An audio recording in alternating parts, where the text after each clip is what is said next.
everyone. Excellent. Right, so we have a nice, our third session of the day coming up, and we have an interesting session. We have, to start off, we have an architect, a local Pune architect over here who is well known to most of you here in the audience. We have Pritika Manjrekar of Moko Designs, who's presenting Unmasking the Facade.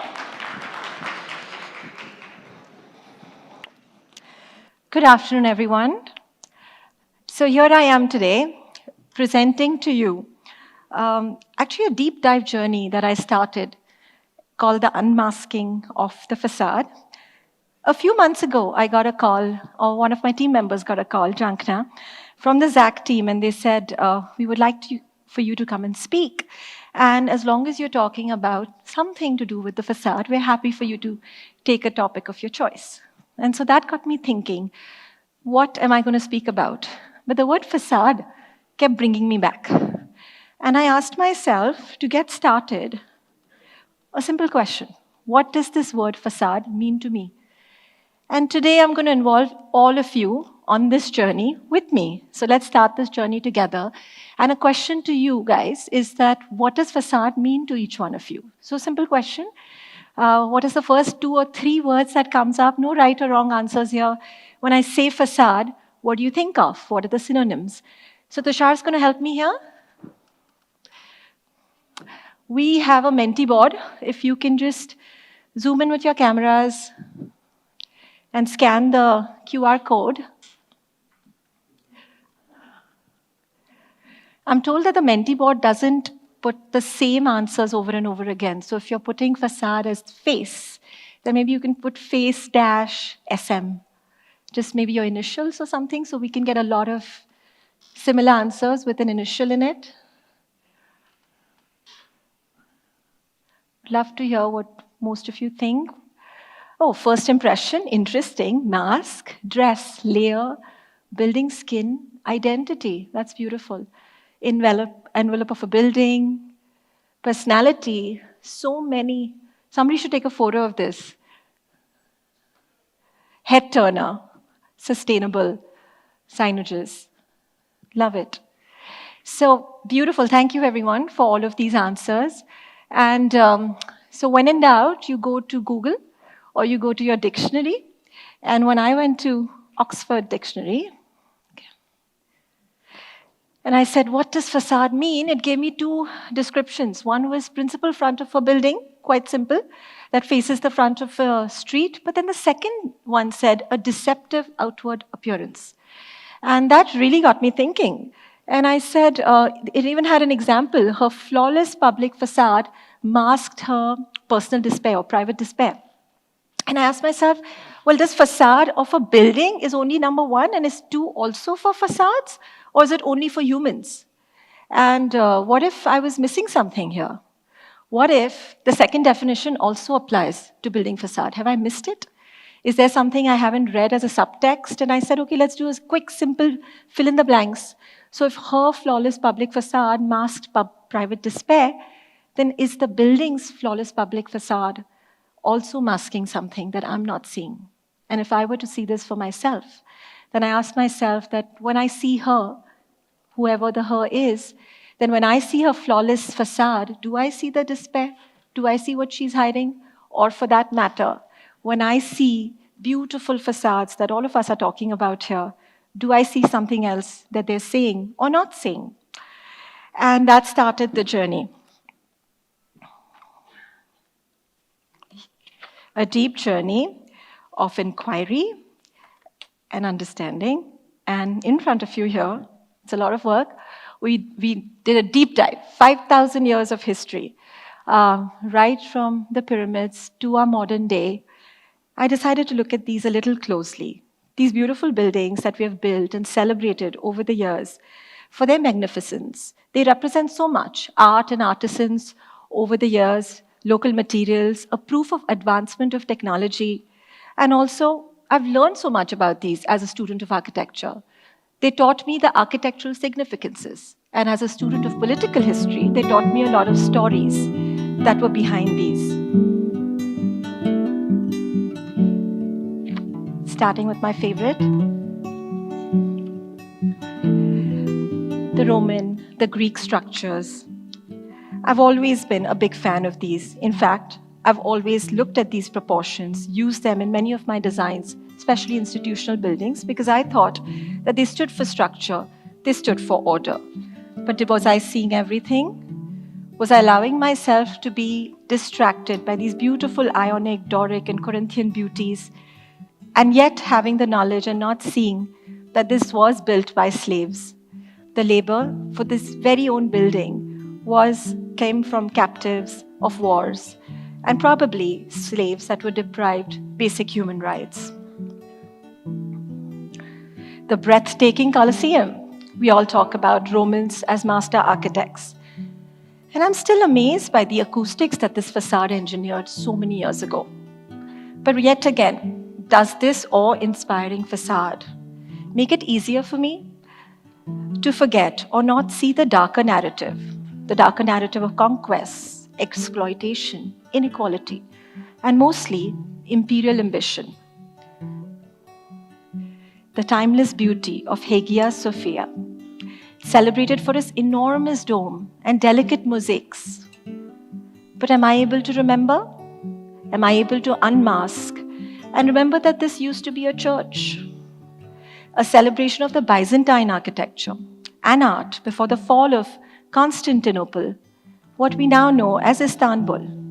Am I able to see that these minarets are only a much later addition to what was once the world's largest cathedral?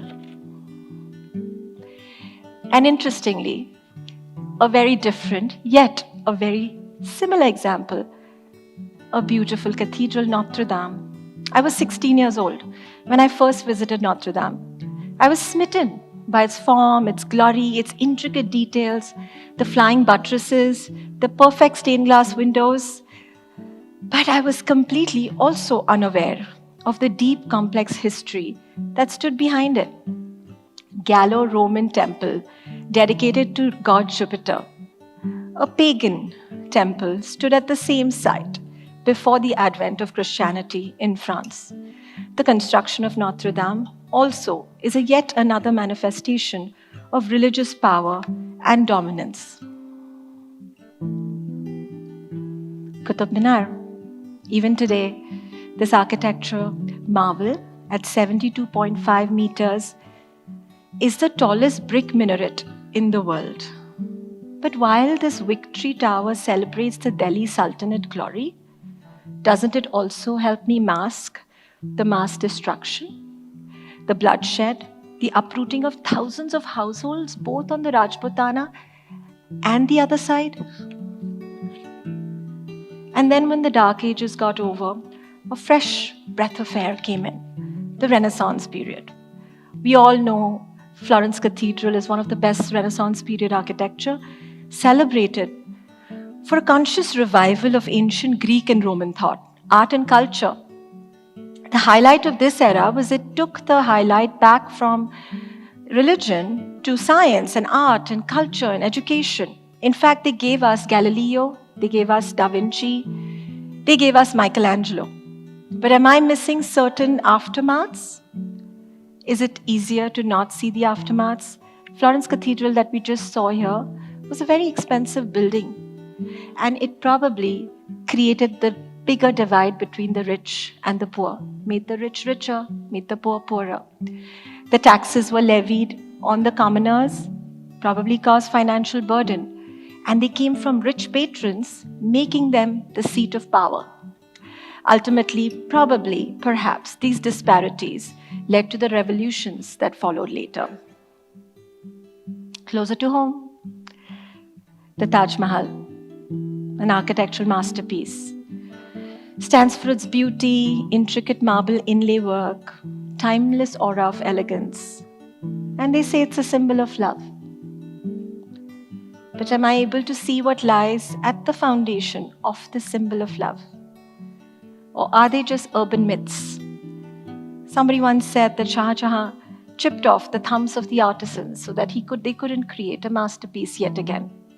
Perhaps it's a myth, but perhaps it also is telling me to unmask and see that for 22 years, 22 thousands of slaves' labor worked long hours in harsh conditions to give us this beautiful delight. The United States Capitol building. It's called the Temple of Freedom. When I first saw this neoclassical structure, I felt it represented the architecture of the superpower of the free world. How beautiful is it? This was probably one of my most surprising unmasking when I got on this journey. The Capitol building was built in 1793, went on all the way to 1865. And interestingly, slavery was only abolished in 1862. Which means a lot of documentation points that there was use of African American slaves for the construction of this Temple of Freedom. Yes, the irony is hard-hitting, but unmasking is seeing the full truth. And there's also a beautiful truth in here too. 146 years later, in the same building, Barack Obama was sworn in as a president.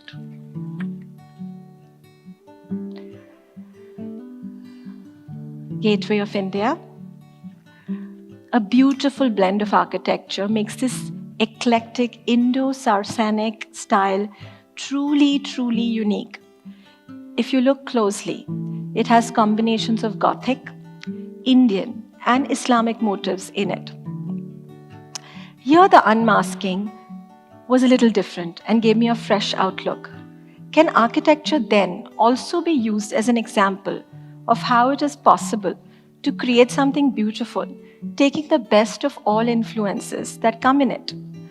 While we know we have a sensitive political history with the colonization by the British and also the partition, but this architectural jewel perhaps shows us that if we work with each other's strengths, we can achieve harmony, and perhaps we can also achieve a gateway to new beginnings.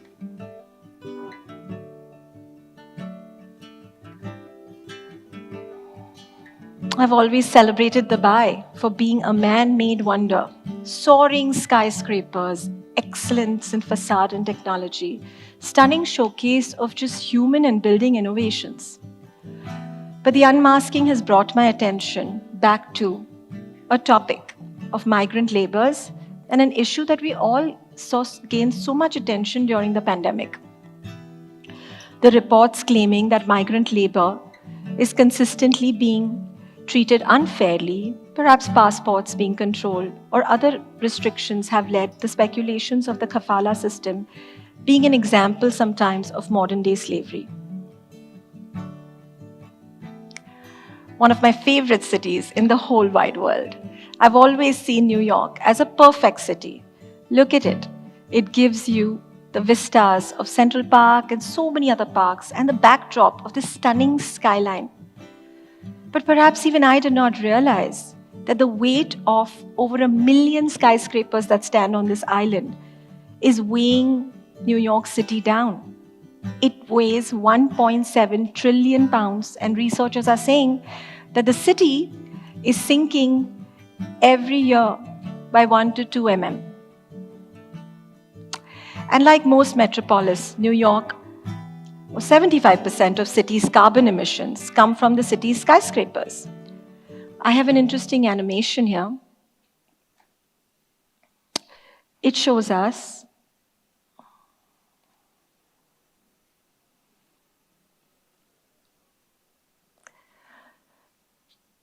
one hour's emission of New York City,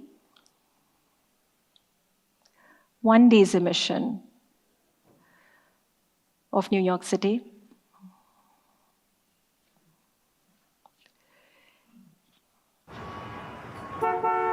and 1 year's emission of the city of New York.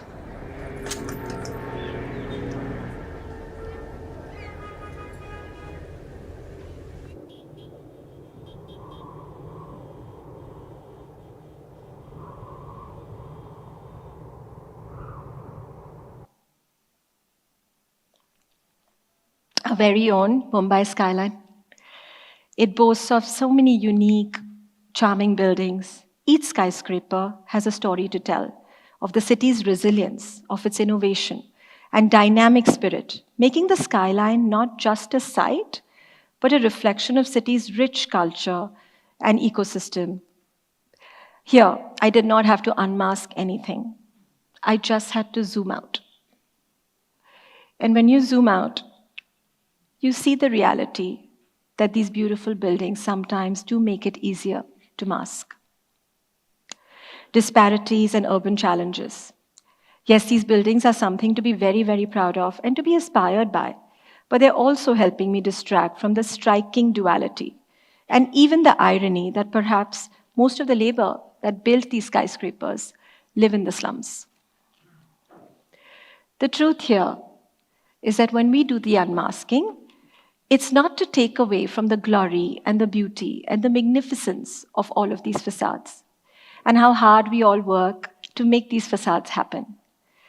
We do live in a capitalist world where growth is the focus, and we do have a stark contrasting truth around us: poverty, social stigmas, political domination, power and money domination. This is our current reality. When I mask, then I forget, or I tend to forget, and I lose awareness. But when I unmask, I can design with much more awareness. Rather than suppressing or distracting myself from the contrast, we can embrace this contrast and learn to design in harmony with it. But sometimes, even being an aware or a sensitive designer is not enough. In 2017, I designed a building very close to my heart, ABZ. I chose to use an art installation which would help me hide the parking behind and tell a beautiful story. Tell a story of a topic very close to my heart, one of gender fluidity, gender stereotypes, age typecasting, body and skin tone shaming, and I was so proud of it that it stood for inclusivity.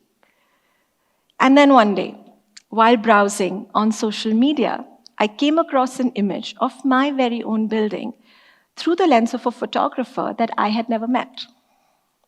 He had beautifully captured in his lens this photo that tells the story of modern India. And for me, that was unmasking of my very own design. Contrast life, he said. And I realized that this beautiful lady in this beautiful Nawari sari looked at my inclusive building and perhaps did not feel included at all. Because even my exposure of inclusivity is so urban. And that led me to understanding that there's more to do. There is more to design for as a sensitive architecture. And we do that every day through our approach to sustainability, through our approach to carbon emission. This has reminded me to take that moment to reflect, introspect, and ask me, what is this going to make me as an architect, as a designer, as a citizen, as an onlooker, as a traveler? And next time I look at a facade, perhaps I don't have to be only mesmerized by its beauty, and I can unmask and see more. So thank you, Zach, for giving me this journey and helping me go inward and look more. Thanks.